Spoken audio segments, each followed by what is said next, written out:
Hello everyone. So in this video we will be discussing important current affairs for 19th of July. In this video 17 current affairs will be discussed of utmost importance. Some of them here is that final report of India's G20 task force on DPI, that is digital public infrastructure, was released. Then CSIR's arm CRII celebrated their 73rd foundation day. Ministry of Coal, they signed an agreement for 3 coal mines. We will be discussing these news in detail, so stay tuned till the end. Welcome to Affairs Cloud. My name is Vikas Rana. We are one-stop solution for current affairs. You can find our Crack Current Affairs course on our application exclusively for current affairs, where you will be getting daily, weekly and monthly current affairs on regular basis. You can use code VIKAS10 to get additional 10% discount while purchasing the course. This video is available both in English and Hindi. The timestamp for both English and Hindi are mentioned in the description of each video. You can contact us on the number provided or mail provided. Also follow us on Telegram and Instagram, and the link for the same is provided in the description of each video.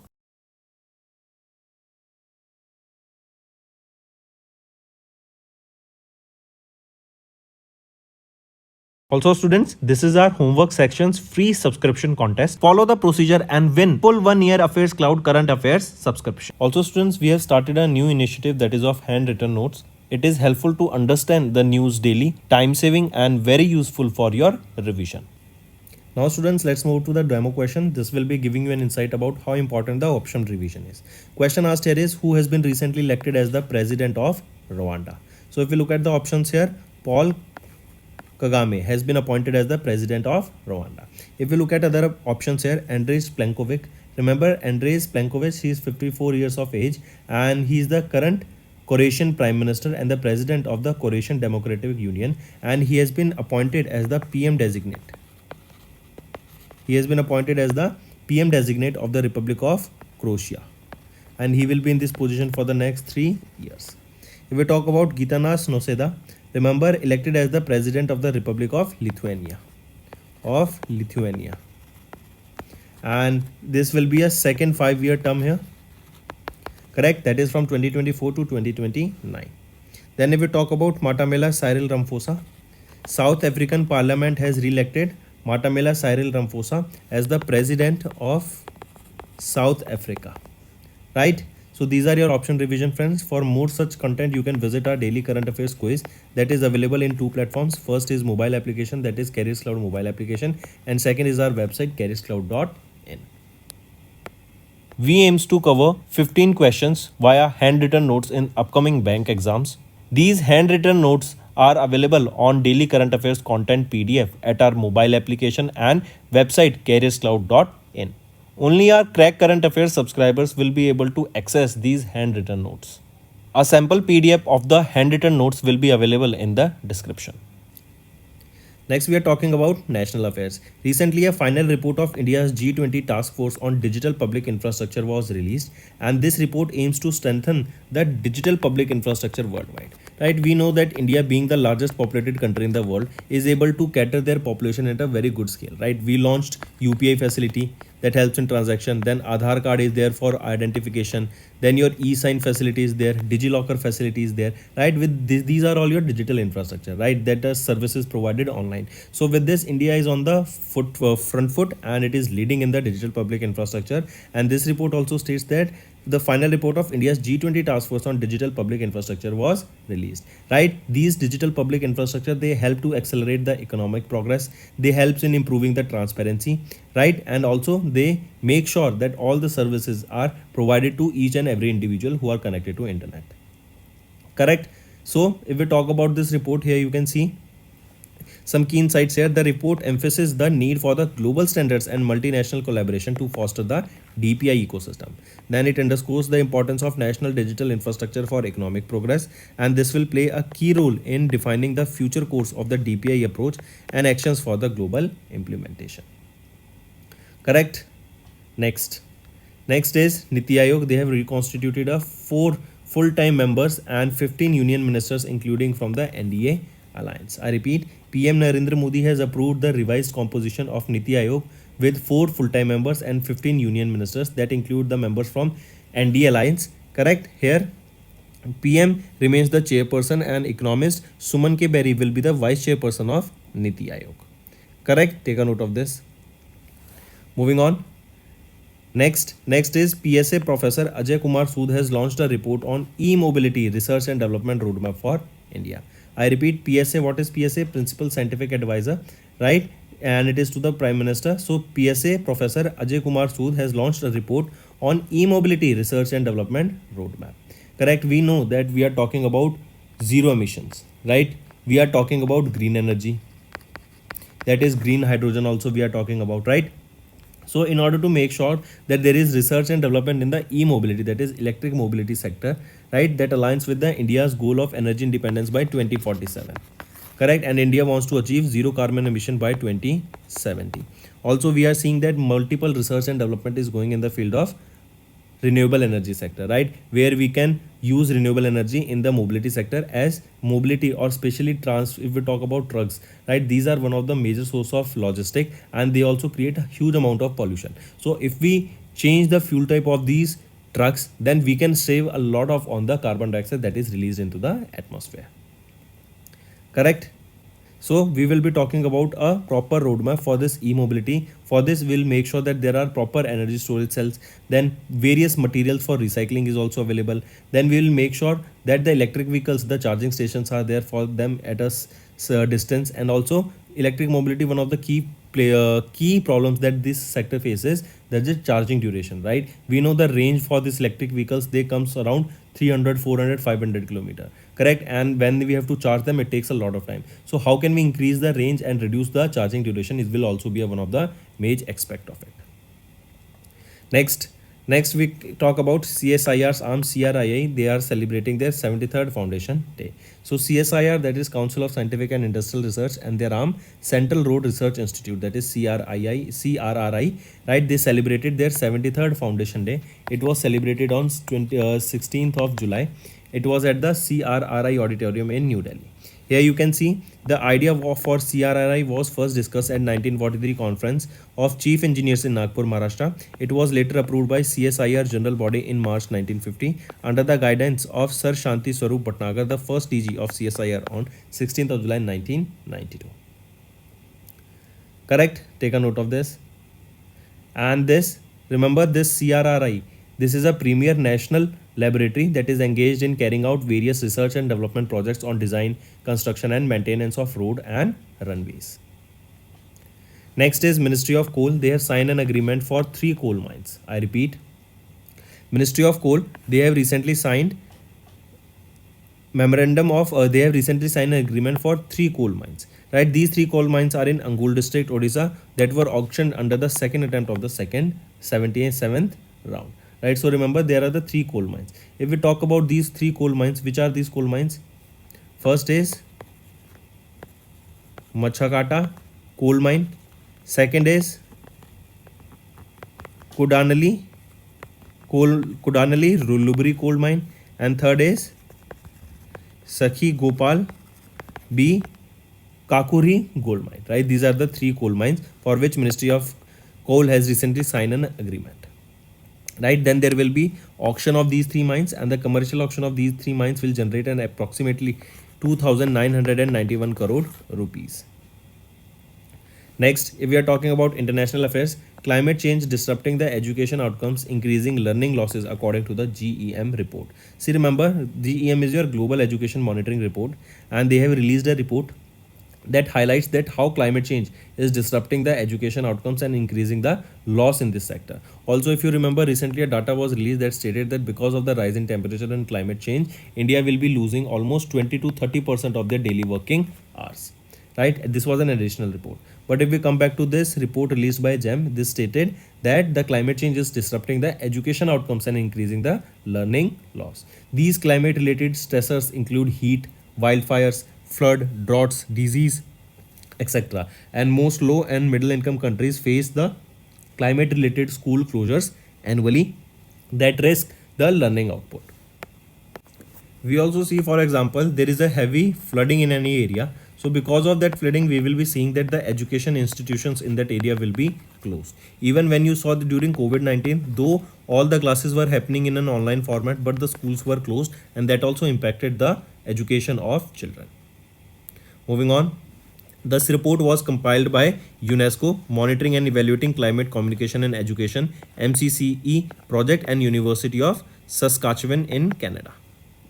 Next is banking and finance. RBI has approved the brickwork ratings for bank risk weighting claims. I repeat, RBI, they have authorized the banks to utilize the ratings from the Brickwork Ratings India Private Limited, that is BWR, for determining the risk weights in the capital adequacy purpose. These new ratings that are mandated by RBI to BWR here, BWR can rate bank loans up to 250 crore rupees. For existing ratings, BWR is allowed to conduct rating surveillance regardless of the loan amount until the loan's residual tenure. However, for the existing ratings on working capital facilities over 250 crore rupees, BWR's rating surveillance is limited to the next renewal of the facility by the bank. Right? Next, if we talk about BWR here, who is the Managing Director and Chief Executive Officer? Alok Kedia. Where is the headquarter? Bengaluru, Karnataka, and established in 2007. Next, BOB, that is Bank of Baroda, Bank of Maharashtra, and SBI, they have launched a deposit scheme to fund the credit demand. So 3 Indian public sector banks that include your Bank of Baroda, Bank of Maharashtra, and SBI, they have launched their respective deposit schemes to fund the credit demand. Right? And here Bank of Baroda, they have launched the Bob Monsoon Dhamaka deposit also. Here you can see Bank of Baroda, they have launched a special scheme, the BOB Monsoon Dhamaka deposit scheme, with 2 tenure buckets, that is providing interest rate of 7.245% per annum for 399 days and 7.15% per annum for 330 days. Then Bank of Maharashtra, they have launched a special scheme with 4 buckets for the deposits of up to 10 crore rupees. And SBI, they have launched a scheme, that is Amrit Vrishti. This scheme offers an interest rate of 7.25% per annum on a deposit of 444 days. Then if we talk about State Bank of India, who is the chairperson? Dinesh Kumar Khara, headquartered in Mumbai, Maharashtra, founded in 1st of July 1955. Here you can see Bank of Baroda, they have launched this BOB Monsoon Dhamaka deposit scheme. Next is Asian Development Bank. They have approved $240.5 million in loans for rooftop solar systems in India. So it is Asian Development Bank. They have approved this $240.5 million in loans for rooftop solar systems in India. Right, this financing is a part of the multi-tranche facility solar rooftop investment program, and Asian Development Bank, they will be financing with assist in tranches 2 and 3 of the MFF, that is multi-tranche financing facility solar rooftop investment program. This MFF solar rooftop investment program, this was launched by Asian Development Bank in 2016. Right, and see why this is important, because this scheme, this will help us to generate electricity from solar energy, and when people are using them in their residential houses, correct, that will also help them in the saving. Also, India targets 50% of the cumulative electric power installed capacity from non-fossil fuel energy by 2030, and aligning with the global carbon emission reduction commitments. Then if we talk about Asian Development Bank, who is the president here? Masatsugu Asakawa, headquartered in Manila, Philippines. Next is Ireland has replaced Mauritius to secure the 4th spot on the preferred FPI destinations list. What is FPI? FPI stands for Foreign Portfolio Investors. Right? So recently Ireland has replaced Mauritius to secure the 4th spot on the preferred FPI Foreign Portfolio Investors destination list. That means we can say that Ireland was replaced by, or Ireland has replaced Mauritius, so that foreign portfolio investors in Ireland is increasing. That means here you can see, while Mauritius registered an AUC of 4.39 trillion by the end of June 2024 and has now moved to the 5th position. Correct? Apart from this, remember, according to the data released by NSDL, National Securities Depository Limited, Ireland, with an asset under custody of 4.41 trillion rupees registered on 30th of June, has replaced Mauritius to secure the 4th position here. While Mauritius, they registered an AUC of 4.39 trillion rupees. Correct? Take a note of this. Then what is the reason of Mauritius drop in the FPI destination? This is because of some legal experts and custodians said that the Mauritius has been preferred for routing funds in India, but they heightened their scrutiny of Mauritius based funds that are investing in India. Also, the government of Mauritius and India, they have signed an agreement to amend the double tax avoidance agreement. Correct? So if we talk about NSDL, it is, who is the Managing Director and Chief Executive Officer of NSDL? Padmaja Chundru, headquartered in Mumbai, Maharashtra. Next is economy and business. Asian Development Bank kept India's GDP growth projection for 2024 unchanged at 7%, right? And so ADB for 2024 it is 7%, that is for the fiscal year 25. If we talk about for FY26, what is the GDP growth projected? It is 7.2% for India. In India, the inflation is expected to be around 4.6% in FY25 and 4.5% in FY26. Correct? Also remember, if we are talking about Asia's fastest growing economy, India has secured the top position in the fastest developing economy in Asia. Next is here you can see Asian Development Bank. They have raised the developing Asia Pacific growth forecast for 2024 to 5%. Moving on, appointments and resignations. Paul Kagame has been re-elected for the 4th term as the president of Rwanda. I repeat, as you can see him in the picture here, Paul Kagame has been re-elected as the president of the Republic of Rwanda for the 4th time. Each term is of 5 years and he will be in this position from 2024 to 2029, right? And he has been serving here as the president of Rwanda since April 2000. Next is science and technology. Zen Tech launches 4 new anti-drone products. As you can see in the picture, it is, first of all, remember it is Zen Technologies Limited. This is an anti-drone technology and defense training solution provider. Correct? They have recently launched 4 new anti-drone products that are aimed at enhancing the defense forces. These new 4 products, they include Hawkeye,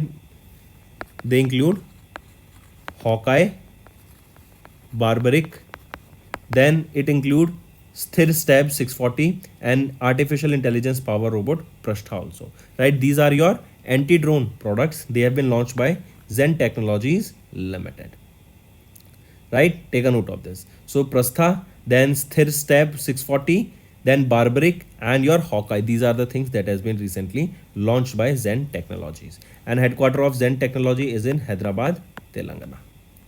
Moving on, next is Dhruva Space got in-space approval to provide GSAS. What is this GSAS? This is your ground station as a service provider. So Dhruva Space Private Limited, that is a Hyderabad Telangana based space engineering solution provider, and they have received the authorization from InSpace to provide ground station as a service. Correct? This enable to provide crucial ground support and also enable the real-time satellite communication and control. Correct? And this approval was granted 2 months after the space tech startup marked the final close of their Series E funding of 123 crore rupees. Next is BTS Jin became the first ever K-pop idol to carry to 2024 Paris Olympics Games torch. I repeat, BTS member, these are very famous in South Korea, right? K-pop bands. So BTS member Kim Seojin, also known as Jin, became the first ever Korean singer or K-pop idol to carry 2024 Paris Olympic Games torch. Correct? In Paris, France. This year, Paris Olympic Game will host over 15,000 athletes from 206 different countries competing in 329 events across 32 sports. Next is important days. Nelson Mandela International Day was observed on 18th of July, and it is observed across the globe on 18th of July to recognize Nelson Mandela's value and his dedication to serve the humanity. Right? He was working towards against the apartheid system. Also, this day commemorates the birth anniversary of the Nobel Peace Prize winner Nelson Mandela, the former president of South Africa. Right? So 18th of July, this marks the 106th, 18th of July 2024, it marks the 106th birth anniversary of Nelson Mandela. Right? And there is a theme here. What is the theme? It's still in our hands to combat poverty and equity. I repeat, it's still in our hands to combat poverty and inequality. Correct? Next is World Snake Day. It is observed on 16th of July to raise awareness about the snakes around the world and recognize their critical role in maintaining ecological balance and biodiversity. This also aims to eliminate the negative stereotypes and myths about the snakes, promoting positive view of these reptiles. So friends, that's all for the day. Now let's move to the one-liners. Final report of India's G20 task force on digital public infrastructure was released. Niti Aayog has reconstituted a four full-time members and 15 union ministers including NDA allies. Principal Scientific Advisor Professor Ajay Kumar Sood has launched a report on e-mobility research and development roadmap for India. Then CSIR's arm CRRI celebrated their 73rd Foundation Day. Ministry of Coal has signed an agreement for 3 coal mines. Then climate change disrupting the education outcomes, increasing the learning losses according to the GEM report. Then RBI has approved the brickwork ratings for bank risk weighting claims. Bank of Baroda, Bank of Maharashtra and SBI have launched a deposit scheme to fund the credit demand. Then Asian Development Bank has approved $240.5 million in loans for rooftop solar systems in India. Then Ireland has replaced Mauritius to secure the 4th spot on preferred FPI destinations list. Asian Development Bank kept India's GDP growth projection for 2024 unchanged at 7%. Next is Paul Kagame re-elected for the 4th term as the president of Rwanda. Zentech launches 4 new anti-drone products. Dhruva Space got in-space approval to provide GSAS. Then BTS Jin became the first ever K-pop idol to carry 2024 Paris Olympic Games torch. Then Nelson Mandela International Day observed on 18th of July and World Snake Day on 16th of July. Let's move to some revision part that will be very beneficial in your learning. Which organization has recently developed the computational fluid dynamics software named Parallel RANS Solver for aerospace vehicle aerothermodynamic analysis, that is PRAVA. So which is that organization? It is ISRO. Indian Space Research Organization has developed this PRAVA. Right? Take a note of this. This software was developed by ISRO's Vikram Sarabhai Space Center, and this is basically to test the fluid dynamics, right, and aerodynamics of the spacecrafts, right, and it is a software.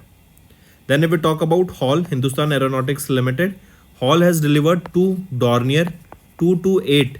These Dornier 228, there are the surveillance aircraft and they have been delivered to Guyana Defence Force. Next, name the satellite that was recently launched by European Space Agency to study the role of clouds and aerosols in the Earth's climate. It is EarthCare. This is the name of the satellite launched by European Space Agency and it is to study the role of clouds and aerosols, right? What is the process? What is the role in the Earth's climate? And this EarthCare, that is Earth Cloud Aerosol and Radiation Explorer, this is the full form. It was launched using the SpaceX Falcon 9 rocket from Florida, USA. And this is a joint venture between ESA and JAXA. JAXA is the space agency of Japan. Next, which institute has recently signed an MOU with Armed Force Medical Services to collaborate on research and training? It is IIT Hyderabad. Right? Then if we talk about IIT Delhi, it is Ministry of Rural Development. They have signed an MOU with IIT Delhi and it is basically to leverage the use of geospatial technology and artificial intelligence in the monitoring of the assets under MNREGA. Next, according to International Labour Organization, World Employment and Social Outlook for May 2024 update, global unemployment is projected at how much? So global unemployment is projected at 4.9%. Then if we talk about 6.7%, this was projected by NSSO, right? And they have released the quarterly periodic labor force survey bulletin for January to March month. In this, they have projected the unemployment rate declined by 10 basis point to 6.7%. That was earlier 6.8%. Next, SEBI set up an ad hoc committee headed by Usha Thorat to review the ownership and economic structure of Dash. So it is for reviewing the ownership and an economic structure of clearing corporations, right? Next, if we talk about foreign portfolio investors, here SEBI has allowed the FPI to establish in GIFT City, Gujarat to accept the unlimited investments from the NRIs.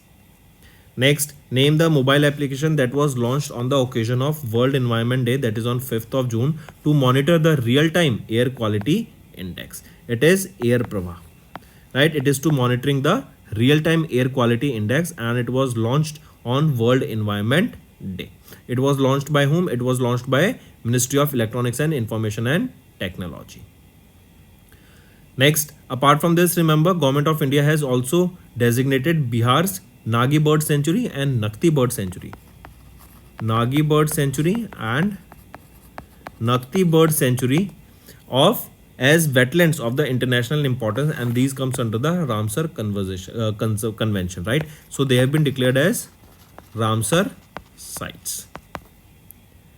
Next, now students, let's move to the homework part. First is international report or indexes, second appointments related to international organizations, and third important news related to the Indian private banks. So that's all for the day, friends. Now let's move to the Hindi segment of this video. Hello everyone, so in this video हम बात करेंगे 19 जुलाई के important current affairs की। ये session आप सभी के लिए काफ़ी हेल्पफुल रहेगा, एंड तक बने रहिएगा। 17 करंट अफेयर्स हम आज की वीडियो में डिस्कस करेंगे, जिसमें से हम बात करेंगे अभी India's G20 task force on digital public infrastructure, ये रिलीज़ की गई। Then principal scientific adviser professor Ajay Kumar Sood, इन्होंने एक रिपोर्ट रिलीज़ की on e mobility research and development. Then ministry of coal ने साइन किया एग्रीमेंट फॉर 3 कोल माइंस। इन news को हम डिटेल में डिस्कस करेंगे, तो एंड तक बने रहिएगा। काफ़ी इंपॉर्टेंट एंड इंटरेस्टिंग सेशन रहेगा।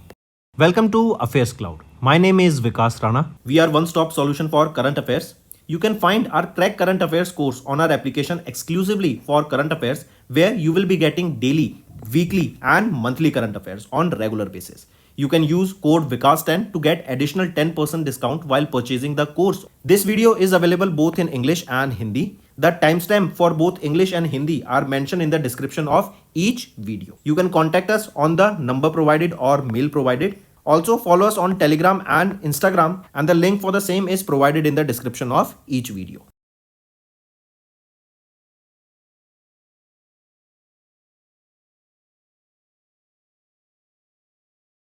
Also students, this is our homework section's free subscription contest. Follow the procedure and win full 1 year Affairs Cloud current affairs subscription. Also students, we have started a new initiative that is of handwritten notes. It is helpful to understand the news daily, time saving and very useful for your revision.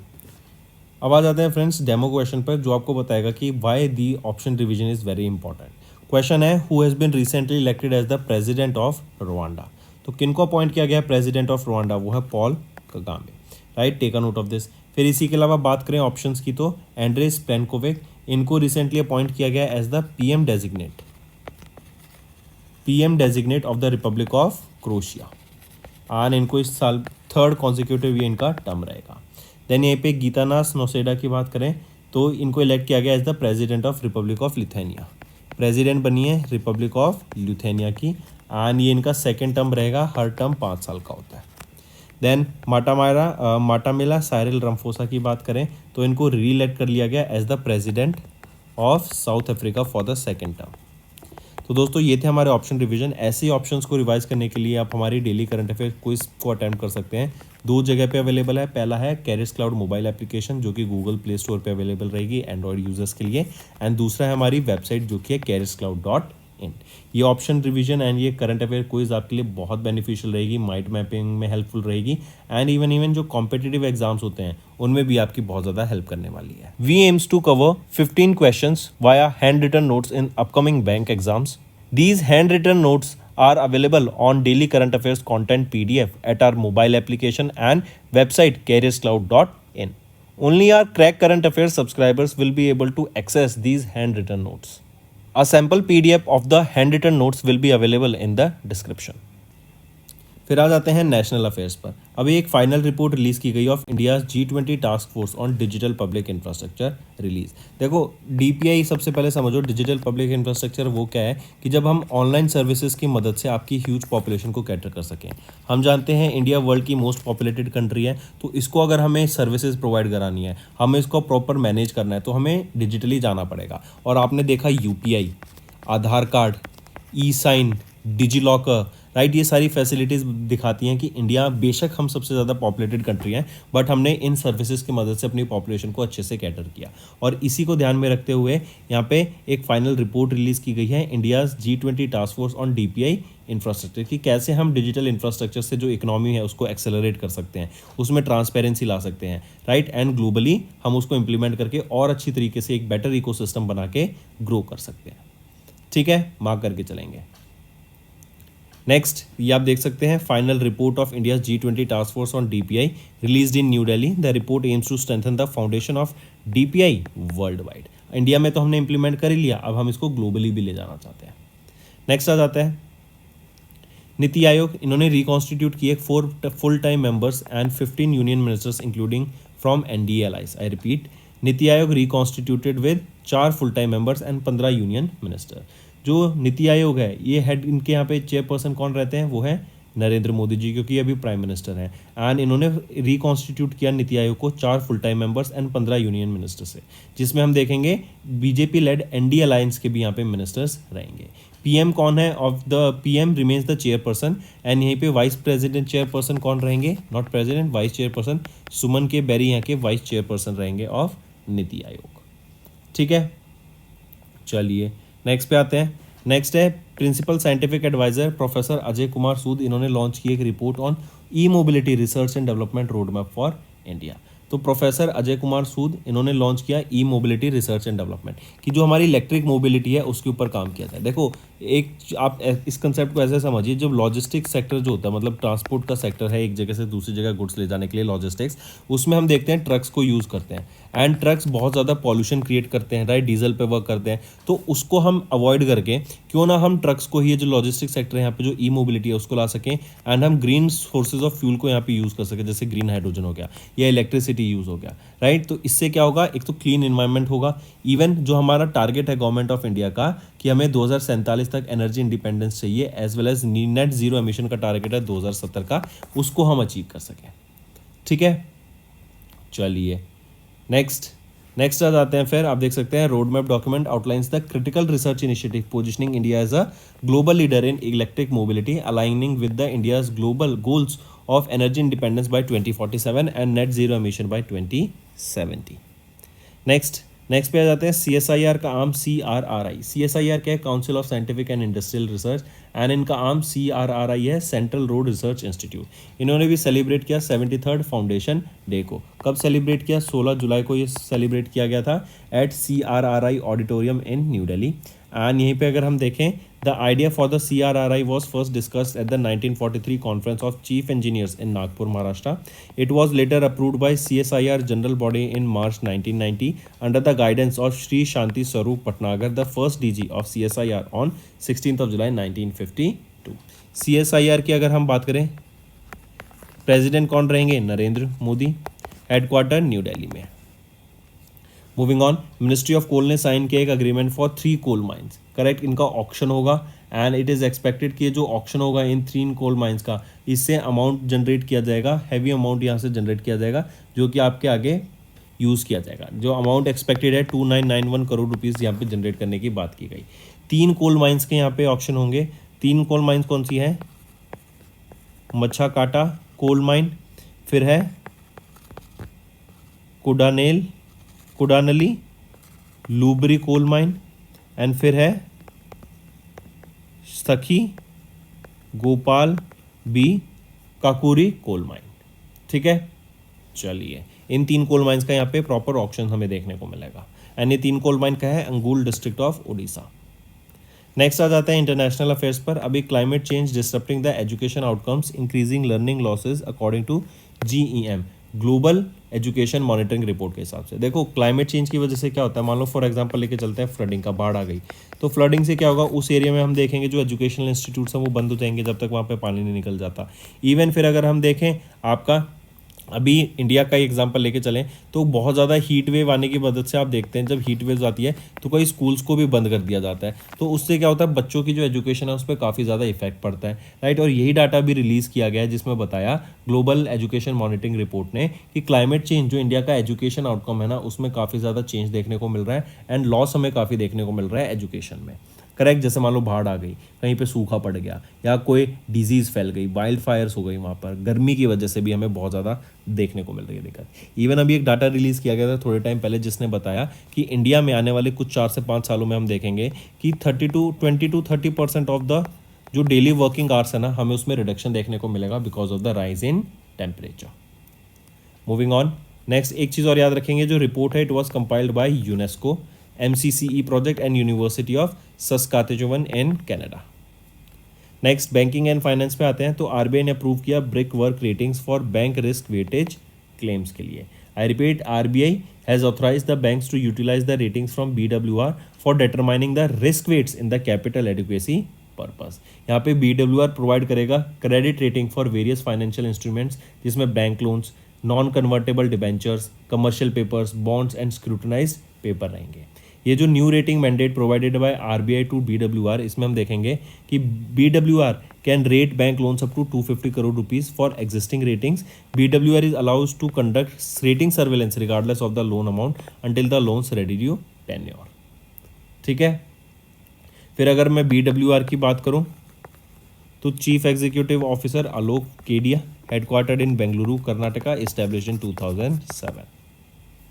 Next, bank, 3 bank याद रखेंगे, 3 public sector banks, right. India के 3 public sector banks, bank of Baroda, bank of Maharashtra and SBI, इन्होंने launch किया deposit scheme to fund the credit demand, right. ये जो development है, this comes after RBI governor Shaktikanta Das has cautioned about the persistent gap in the deposit and the credit growing during a meeting that was held with the managing director and chief executive officer of the public sector bank। Even अगर हम आप देखेंगे ना, एक चीज़ क्या हो रही है अभी कि जो बैंक्स में पैसा डिपॉजिट हो रहा है ना, वो बहुत कम डिपॉजिट हो रहा है। रीज़न बीइंग कि लोग ज़्यादा से ज़्यादा पैसा अपना स्टॉक्स में डाल देते हैं आजकल, राइट। सो पैसा यहाँ से ट्रांसफर होकर स्टॉक्स में चला जाता है या एसेट्स में चला जाता है, लेकिन कहीं ना कहीं हम देख रहे हैं कि जो इनिशियली पैसा बैंक में होना चाहिए ना, वो कहीं पे दूसरी जगह लॉन्च शिफ्ट हो रहा है, करेक्ट। तो इससे भी यहाँ पे काफ़ी क्रंच देखने को मिल रहा है बैंक्स में क्रेडिट का, करेक्ट। लेकिन लोग इन्वेस्ट कर रहे हैं, उसको स्टॉक मार्केट में डाल रहे हैं बहुत ज़्यादा, ये भी एक डाटा देखने को मिला। तो अगर हम बात करें bank of Baroda, bank of Maharashtra and SBI, इन्होंने डिपॉजिट स्कीम लॉन्च करी है अभी। तो बैंक ऑफ बड़ौदा की जो डिपॉजिट स्कीम है, ये है the bank of Baroda monsoon धमाका डिपॉजिट स्कीम, राइट। 7.25% मिलेगा 399 डेज के लिए एंड 7.15% 333 दिन के लिए, करेक्ट। वहीं पे बैंक ऑफ महाराष्ट्र ने लॉन्च किया special scheme with 4 buckets for deposit up to 10 crore rupees, right. और यहीं पे SBI, State Bank of India की बात करें, इनके द्वारा अमृत वृष्टि ये लॉन्च किया गया, जहाँ पे 7.5% इंटरेस्ट मिलेगा फॉर 444 डेज। यहीं पे SBI की बात करें, दिनेश कुमार खारा जी चेयरपर्सन रहेंगे, मुंबई महाराष्ट्र हेडक्वार्टर रहेगा इसका, करेक्ट। मूविंग ऑन, नेक्स्ट आ जाते हैं। एशियन डेवलपमेंट बैंक ने अप्रूव किया $240.5 million loans for rooftop solar systems in India. देखो, रूफटॉप सोलर सिस्टम से क्या होगा, एक तो आपकी इलेक्ट्रिसिटी जनरेट होगी, जो सोलर एनर्जी है हम उसको कैप्चर करके इलेक्ट्रिसिटी जनरेट कर सकते हैं, राइट। ये एक रिन्यूएबल सोर्स ऑफ एनर्जी है, इससे कोई पॉल्यूशन क्रिएट नहीं होगा, बल्कि इससे आपका जो महीने का खर्चा है ना, उसी में कहीं ना कहीं गिरावट देखने को मिलेगी। इसी से एशियन डेवलपमेंट बैंक ने यहाँ पे अप्रूव किया $240.5 मिलियन लोन्स, राइट। और ये जो अमाउंट है, ये 2 ट्रांचेज में यहाँ पे लॉन्च किया जाएगा, करेक्ट। इवन यहीं पे याद रखेंगे, एक MFF solar rooftop investment programme था, जो कि है multi tranche financing facility solar rooftop investment programme. ये लॉन्च किया गया था, अप्रूव किया गया था एशियन डेवलपमेंट बैंक के द्वारा 2016 में, एंड 2023 में इसको रिस्ट्रक्चर किया गया। बट यहाँ पे स्टिल याद रखेंगे, मेन एम क्या है कि सोलर एनर्जी को बढ़ावा देना, उसके लिए यहाँ पे एशियन डेवलपमेंट बैंक ये अमाउंट को अभी रिलीज कर रहा है। नेक्स्ट आ जाते हैं, आयरलैंड ने रिप्लेस किया मॉरिशस को to secure the 4th spot on the preferred FPI destination list. तो foreign portfolio investors FPI, right. तो सबसे ज़्यादा कौन सी जगह अभी प्रेफर की जा रही है लोगों के द्वारा, तो सबसे टॉप पर तो आ जाती है USA, followed by Singapore, Luxembourg, और अब आयरलैंड आ गया, जो कि पहले 5th पोजीशन पे था। मॉरिशस को भी इसने पीछे छोड़ दिया है, करेक्ट। तो यहाँ पे जो फॉरेन पोर्टफोलियो इन्वेस्टर्स हैं, उनको अपना पैसा पार्क करना है, तो सबसे ज़्यादा यहाँ देखने को मिलेगा। यहीं पे देखें, मॉरिशियस रजिस्टर्ड एंड AUC होता है आपका एसेट्स अंडर कस्टडी, मॉरिशस का था 4.39 ट्रिलियन रुपीज़। वहीं पे अगर हम देखें, आयरलैंड का ये था 4.41 ट्रिलियन रुपीज़, ठीक है। चलिए नेक्स्ट पे आते हैं। नेक्स्ट आ जाता है इकोनॉमी एंड बिजनेस। तो अभी एशियन डेवलपमेंट बैंक ने जो इंडिया का GDP ग्रोथ प्रोजेक्शन है फॉर 2024, उसको 7% पे रखा है, करेक्ट। ये कौन से ईयर के लिए है, 2024 के लिए, या बोले हम FY25 के लिए। वहीं पे FY26 की अगर हम बात करें, ये एक्सपेक्टेड है इंडिया 7.2% से ग्रो करेगा। यहीं पे अगर मैं इन्फ्लेशन का डाटा भी आपको बताऊं, तो इन्फ्लेशन की बात आ जाती है, तो FY25 में इन्फ्लेशन एक्सपेक्टेड है 4.6% का, एंड FY26 में जो एक्सपेक्टेड है वो है 4.5% का inflation in India. And even अगर हम एशिया रीजन की बात करें, तो एशिया में India is the largest growing economy, right. Growth in developing Asia की अगर हम बात करें, तो इंडिया सबसे ज़्यादा अच्छे से ग्रो कर रही है। यहीं पे एशियन डेवलपमेंट बैंक की बात करें, president Masatsugu Asakawa and headquarter Manila, Philippines. Next यहाँ पर आप देख सकते हैं, एशियन डेवलपमेंट बैंक, इन्होंने रेज किया जो developing Asia Pacific growth forecast है टू 5% 2024 के लिए, कि इंडिया इवन जो आसपास की एशियन रीजन्स हैं उसमें हमें 5% का ग्रोथ देखने को मिलेगा। मूविंग ऑन, नेक्स्ट है अपॉइंटमेंट्स एंड रेजिग्नेशंस। आप इनको पिक्चर में देख सकते हैं, ये है पॉल कगामे। इनको रिलेक्ट किया गया for the 4th term as the president of Rwanda, right. ये इनका 4th टर्म रहेगा। सन 2000 से ये यहाँ पे सर्व कर रहे हैं और अब 2024 से 2029 तक का इनका ये 4th टर्म रहेगा। हर साल 5 साल का रहता है, हर टर्म 5 साल का रहता है इनका, ठीक है। नेक्स्ट आ जाते हैं साइंस एंड टेक्नोलॉजी के ऊपर। अभी रिसेंटली जेन टेक्नोलॉजीज प्राइवेट लिमिटेड, इन्होंने 4 नए एंटी ड्रोन प्रोडक्ट्स को लॉन्च किया है। एंटी ड्रोन मतलब ये आपके ड्रोन्स को खत्म करने के काम करेंगे। तो जो ये 4 प्रोजेक्ट हैं ये कौन से हैं? हॉकाई, बारबरिक, स्थिर स्टैब, 640 एंड प्रशस्ता। ये जो प्रशस्ता है ना, ये एक एआई पावर्ड रोबोट है, करेक्ट। तो ये 4 नई टेक्नोलॉजी, 4 नए प्रोडक्ट जो कि एंटी ड्रोन प्रोडक्ट्स हैं, इनको लॉन्च किया गया है जेन टेक्नोलॉजीज के द्वारा, ठीक है। Take a note of this. यहीं पे जेन टेक्नोलॉजीज की बात करें तो हेडक्वार्टर कहाँ पे रहेगा? हैदराबाद, तेलंगाना में। चेयरमैन एंड मैनेजिंग डायरेक्टर कौन है? अशोक अतलूरी। नेक्स्ट आ जाता है ध्रुवा स्पेस। इनको इन स्पेस का भी अप्रूवल मिला टू प्रोवाइड जीसेस। जीसेस क्या है? Ground station as a service, correct. तो ध्रुवा स्पेस ये Hyderabad Telangana based space engineering solution provider है एंड इनको has received authorisation from InSpace to provide ground station as a service provider. Next आ जाते हैं स्पोर्ट्स के ऊपर। तो अभी BTS Jin became the first ever K pop idol to carry 2024 Paris Olympic games torch. देखो K pop है, ये साउथ कोरिया में बहुत फेमस है, राइट। एंड के पॉप के मेंबर, BTS मेंबर फॉर के पॉप, ये एक इवेंट होता है, मतलब बेसिकली आपका BTS ग्रुप का नाम है एंड के पॉप आपका एक तरीके का डांस फॉर्म है, राइट। तो उनके मेंबर, BTS के मेंबर जिन, ये पहले के पॉप आइडल बने जिन्होंने 2024 का पेरिस ओलंपिक गेम्स को टॉर्च को कैरी किया, राइट। इस बार अगर हम देखें तो पेरिस ओलंपिक गेम्स में 1500 से भी ज़्यादा यहाँ पे ओलंपिक्स में पार्टिसिपेशन देखने को मिलेगा from 206 different countries competing in 329 events, right. चलिए नेक्स्ट पे आते हैं नेल्सन मंडेला। आप इनको पिक्चर में देख सकते हैं। तो नेल्सन मंडेला इंटरनेशनल डे 18 जुलाई को ऑब्जर्व किया गया था एंड इनका जो कंट्रीब्यूशन है ह्यूमैनिटी के लिए, राइट, जो रेसिस के अपार्थाइड सिस्टम के खिलाफ इन्होंने काम किया, ह्यूमन राइट्स के लिए जो काम किया, जेंडर इक्वालिटी के लिए जो काम किया, उसके लिए इनको यहाँ पे ऑनर किया गया एंड ये नोबेल पीस प्राइज विनर भी रह चुके हैं एंड इनकी बर्थ एनिवर्सरी को कमेमोरेट किया जाता है। तो 18 जुलाई 2024 की बात करें तो इनकी 106th बर्थ एनिवर्सरी थी ये नेल्सन मंडेला की। इसकी थीम याद रखेंगे, it is still in our hands to combat poverty and inequity. I repeat, it stills in our hand to combat poverty and inequity. ये थीम रहेगी नेल्सन मंडेला इंटरनेशनल डे की। Next आ जाते हैं वर्ल्ड स्नेक डे। 16 जुलाई को ये observe किया जाता है world snake day and it is annually celebrated across the globe on 16th of July to raise awareness about the snakes around the world and recognise their critical role in maintaining ecological balances and biodiversity, ठीक है, world snake day. Next अगर हम बात करें one liners की, तो final report of India G20 task force on DPI release. NITI Aayog ने reconstitute किया एक 4 time full members and 15 union ministers including NDLIs। Then PSA principal scientific adviser professor Ajay Kumar Sood ने लॉन्च किया report on e mobility research and development road map for India. Then CSIR का arm CRI ने celebrate किया 73rd foundation day. Ministry of coal ने sign किया agreement for 3 coal mines. Then climate change disrupting the education outcomes, increasing learning loss as per the GEM. Then RBI ने prove किया brickwork ratings को for bank risk weighting claims. Then bank of Baroda, bank of Maharashtra and SBI ने launch किया deposit scheme to fund credit demand. Asian development Bank ने approve किया $240.5 million in loans for rooftop solar systems in India. Then Ireland ने replace किया Mauritius को to secure the 4th spot on the preferred FPI destination list. Then Asian development bank capped India's GDP growth projection for 2024 unchanged at 7%। Next Paul Kagame, इनको reelect किया गया for the 4th term as the president of Rwanda. Gentech technologies, इन्होंने launch किए 4 नए anti drone products को। Dhruva space get in space approval to provide GSAS। Then BTS के member Jin, ये वो पहले के पॉप आइडल बन गए जिन्होंने कैरी किया 2024 के पेरिस ओलंपिक गेम्स टॉर्च को। Nelson Mandela international day observed on 18th of July and world snake day observed on 16th of July। Let's move to some revision part that will be very beneficial in your learning. इनमें Adani one and dash company, इन्होंने jointly launch किया India का पहला cobranded credit card with airport link benefits in collaboration with card network Visa के साथ। तो Adani one ने किस बैंक के साथ पार्टनर किया? ICICI बैंक के साथ यहाँ पे पार्टनर किया, एज वेल एज वीजा के साथ यहाँ पे पार्टनर किया, ताकि एक जॉइंटली लॉन्च किया जा सके एक इंडिया का पहला cobranded credit card.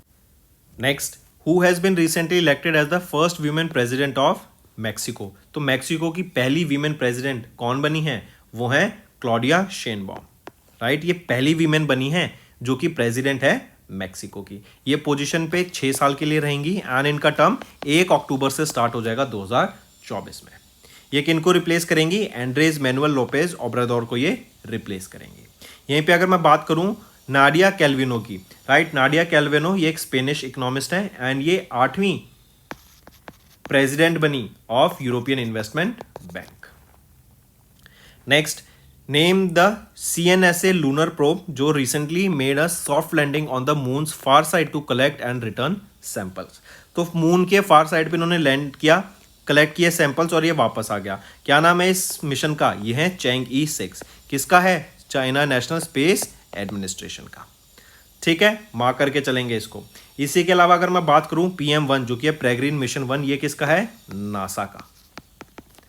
Next, which organization has recently developed the computational fluid dynamics software named Parallel RAN Solver for Aerospace Vehicle Aerothermodynamic Analysis Prabha. ये बेसिकली क्या काम करेगा? एरोडायनेमिक्स जो होते हैं आपके, राइट, प्लेन की, कि वो स्पीड कितनी फ्रिक्शन से फ्लाई कर सकता है, राइट, उस पर कितनी फ्रिक्शन लगती है अगर वो स्पेस में ट्रैवल कर रहा है, एयर में ट्रैवल कर रहा है, करेक्ट। तो उस पर स्टडी करने के लिए, एरोडायनेमिक्स को स्टडी करने के लिए सॉफ्टवेयर लॉन्च किया गया।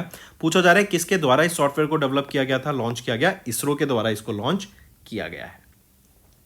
ठीक है, फिर इसी के बाद हिंदुस्तान एरोनॉटिक्स लिमिटेड की बात करें तो इनके द्वारा डॉर्नियर 228 ये प्लेन्स को लॉन्च किया गया। और ये डॉर्नियर 228 ये क्या है? ये आपके सर्वेलेंस ड्रोन है एंड ये डिलीवर किए गए to Guyana special defence force. Next, name the satellite that was recently launched by European space agency to study the role of clouds and aerosols in earth's climate. तो इसका नाम क्या रहेगा? Earth care. ये एक earth observation satellite है जिसका काम है जो कि European space agency ESA as well as JAXA के द्वारा मिलकर लॉन्च की गई थी एंड इनका काम क्या रहेगा? जो क्लाउड्स एंड एरोसोल्स का रोल है to study the earth climate, उसको स्टडी करने का ये काम करेगा। पेस की बात करें, ये नासा के द्वारा लॉन्च की गई थी।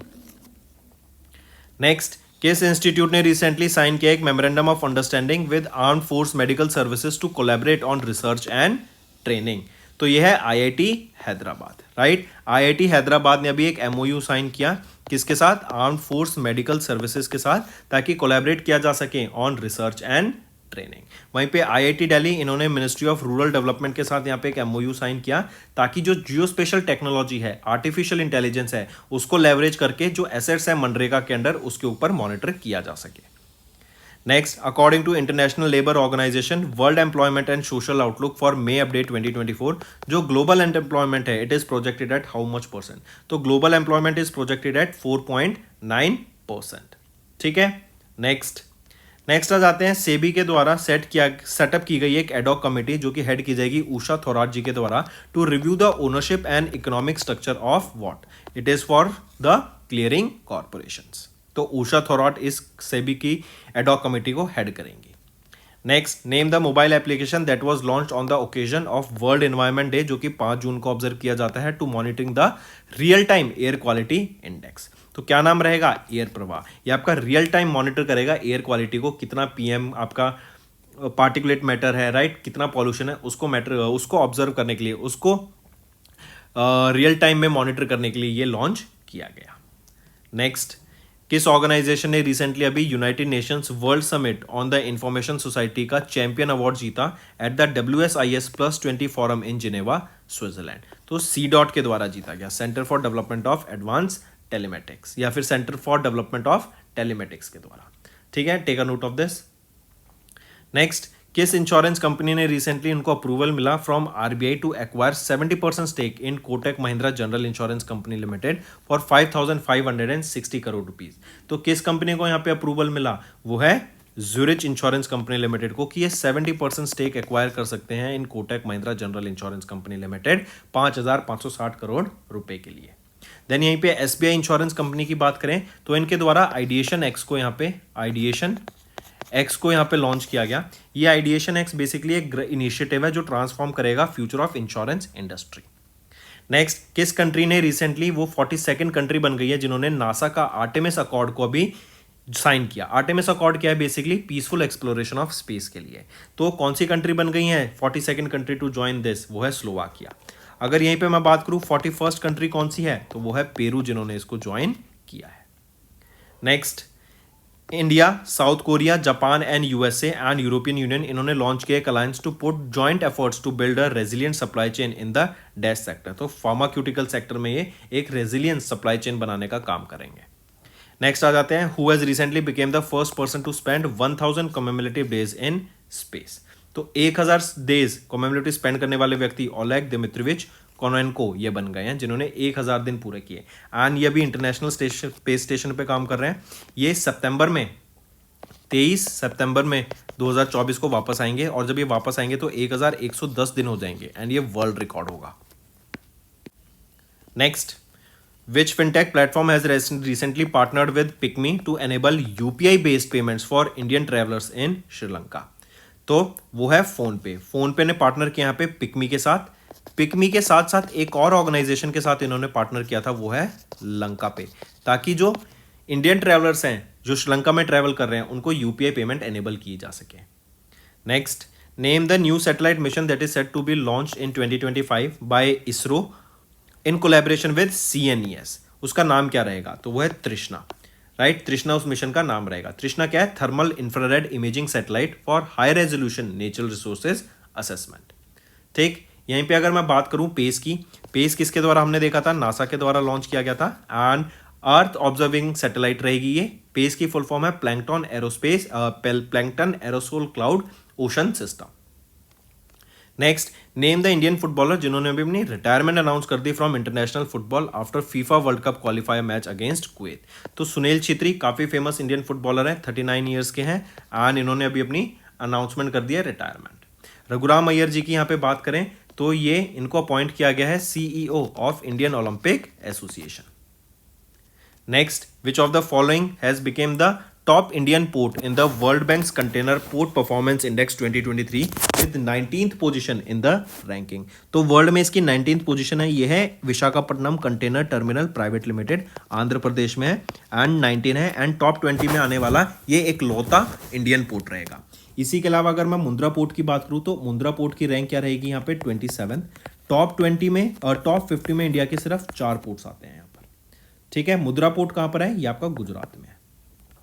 Next, as per the RBI second monthly bi monetary policy for FY24, India की जो GDP ग्रोथ रेट प्रोजेक्ट की गई वो कितनी है, 7.2% यहाँ पे GDP ग्रोथ रेट प्रोजेक्ट की गई है। अगर मैं बात करूँ पॉलिसी रेपो रेट की तो 6.5%, फिक्स रिवर्स रेपो रेट रहेगा आपका 3.35%, standing deposit facility rate 6.25%, marginal standing facility rate 6.75%, bank rate रहेगा 6.75%, कैश रिजर्व रेशो रहेगा 4.5% एंड स्टैट्यूटरी लिक्विडिटी रेशो रहेगा 18%।